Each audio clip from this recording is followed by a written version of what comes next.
Alright, today we're making our second version of Psarasoupa, which is fish soup. We're going to put in about half a cup of red pepper, a couple sticks of celery, 2 carrots, and 5 mushrooms cut up thinly. And then we're going to stir that up. We are going to sweat these vegetables. We're going to get our onion here. Hold on. And we're going to save the garlic, because you don't want to put the garlic in right away. We had a full cut up onion here in larger pieces, because we want to have some nice sized pieces of onion in our bowl and some nice sized mushrooms in our bowl.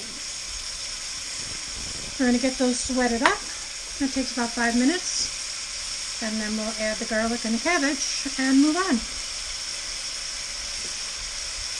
Oh, forgot one important ingredient. Here we go. Salt, pepper, oregano, and a couple of bay leaves. We'll give this a nice stir.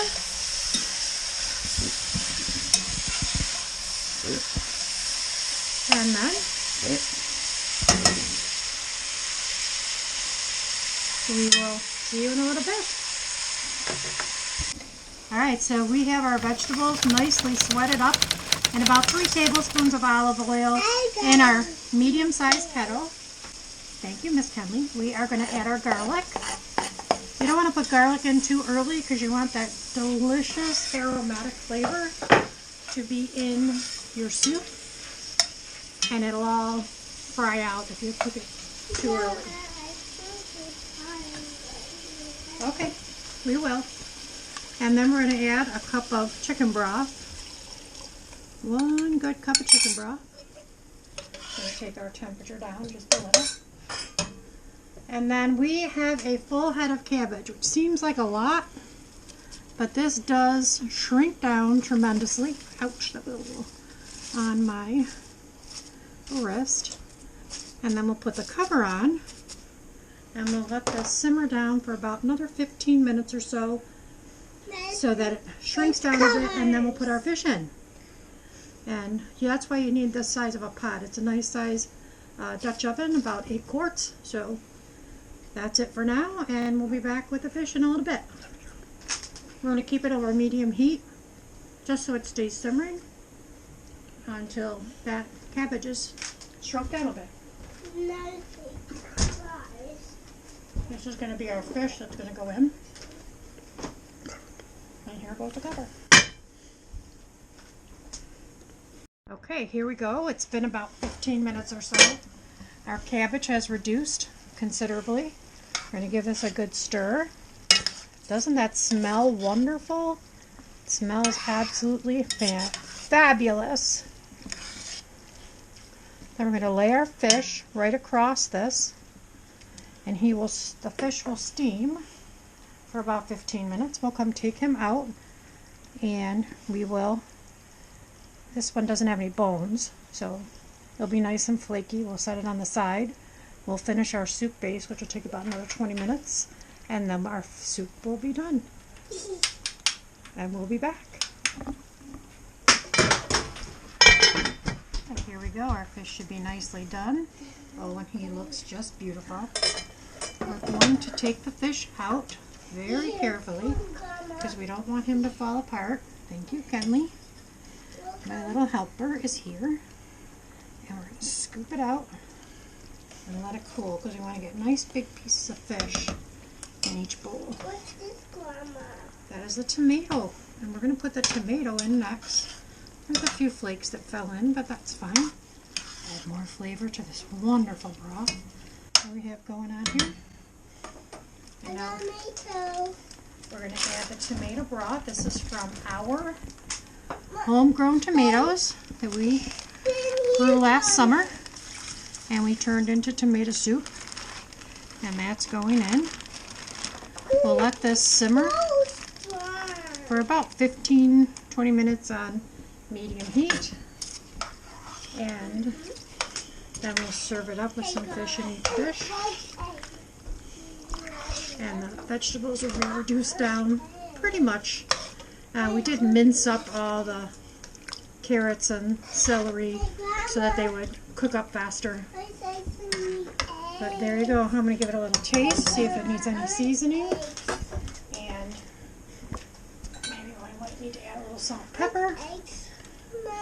And we'll see. No, that's perfect. Okay, we're coming to a nice light simmer here. We're going to let it simmer for a good 15 minutes. Then we'll come back and put the fish in, and we'll be ready to serve this in our bowls.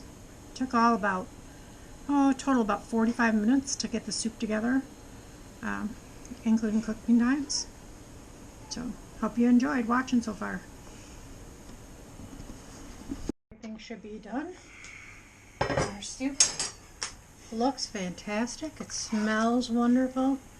We're going to put our fish in. Give it a little stir. Wonderful.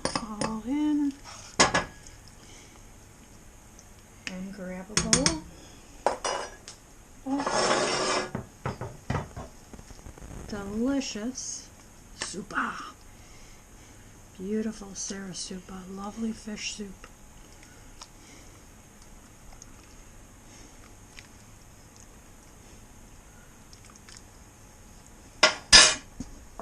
There you go, dear.